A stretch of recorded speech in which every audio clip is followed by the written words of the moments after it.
वृंदावन में यमुना नदी किनारे में घाट श्री कृष्ण को लेकर प्रसिद्ध है। यमुना नदी के तट पर स्थित चीर घाट को वह स्थल माना जाता है जहां भगवान श्री कृष्ण ने कदम्ब के वृक्ष पर चढ़कर स्नान करती हुई गोपिकाओं के वस्त्रों का हरण किया था। ऐसा माना जाता है कि यह वृक्ष भगवान श्री कृष्ण की शरारतों का प्रतीक है, जो आज भी चीर घाट में स्थित है। इस कहानी के प्रति श्रद्धा के रूप में इस पेड़ की शाखाओं पर चीर बांधे जाते हैं।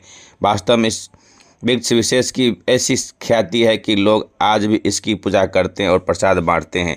इस क्षेत्र में भगवान कृष्ण की सशक्त उपस्थिति को देखते हुए आज भी स्थानीय लोगों और पर्यटकों में इस बात को प्रचारित किया जाता है। इसलिए ब्रिज रस या ब्रिज का आनंद महत्वपूर्ण माना जाता है। एक शांत स्थल चीर घाट वृंदावन के आध्यात्मिक रस में रसलीन होने की एक अच्छी जगह है, क्योंकि यहाँ बैठकर आप नटखट भगवान श्री कृष्ण और उनकी गोपियाँ गाँव के बारे में चिंतन कर सकते हैं। श्री भ्रमर घाट श्री चीर घाट के उत्तर में यह घाट स्थित है। जब किशोर किशोरी यहाँ क्रीड़ा विलास करते थे, उस समय दोनों के अंग सौरभ से भंवरे उन्मत्त होकर गुंजार करने लगते थे। भ्रमरों के कारण इस घाट का नाम भ्रमर घाट है। केसी घाट श्री वृंदावन के उत्तर पश्चिम दिशा में था। भ्रमर घाट के उत्तर में यह प्रसिद्ध घाट विराजमान है। वृंदावन में यमुना किनारे के इन घाटों का भी उल्लेख है।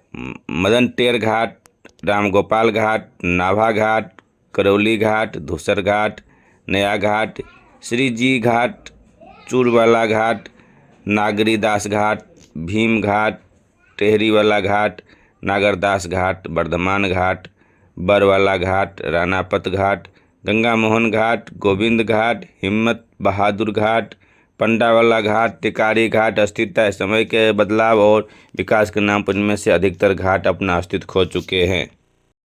युग के दौरान एक राक्षस ने पृथ्वी को अपनी कक्षा से हटाकर ब्रह्मांड के तल की गहराई में छिपा लिया था। उस दौरान भगवान विष्णु ने जंगली सूअर के रूप में वराह अवतार लिया और उस राक्षस को मारकर पाताल से पृथ्वी को अपनी सूंड में पर उठाया और वापस अपनी कक्षा में स्थापित किया और वृंदावन के इसी स्थान पर विश्राम किया। वृंदावन के दक्षिणी पश्चिमी दिशा में स्थित प्राचीन वराह घाट पर भगवान वराह देव विराजमान है। यहीं गौतम मुनि का आश्रम है। कालिया दमन घाट वृंदावन के सभी घाटों में सबसे महत्वपूर्ण और पवित्रतम घाटों में से एक है।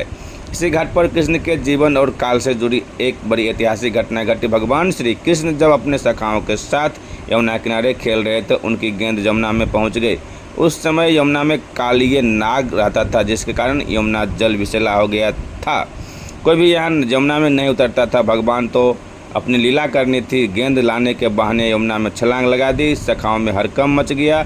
मैया यशोदा और नंद बाबा बेचैन थे, मगर कुछ ही देर में भगवान श्री कृष्ण ने कालिय मर्दन कर उसे यमुना से चले जाने पर मजबूर कर दिया और कालिय नाग के फन पर नृत्य करते हुए यमुना से बाहर निकले। तब इस घाट का नाम कालिय मर्दन घाट पड़ गया। यह वराह घाट से लगभग आधे मील उत्तर में अवस्थित है। सूरज या आदित्य घाट के नाम से जाना जाता है। श्री कृष्ण को कालिय नाग दमन के बाद ठंड लगने लगी, तब भगवान सूर्यदेव ने इसी घाट पर प्रखर तेज से श्री कृष्ण का गर्माहट दी थी। तब श्री कृष्ण को कुछ गर्माहट मिली और उनको पसीना आने लगा। यहाँ श्री कृष्ण का पसीना यमुना में जाकर मिल गया। तब से मानता है कि इस घाट पर स्नान करने वालों के सारे पाप नष्ट हो जाते हैं।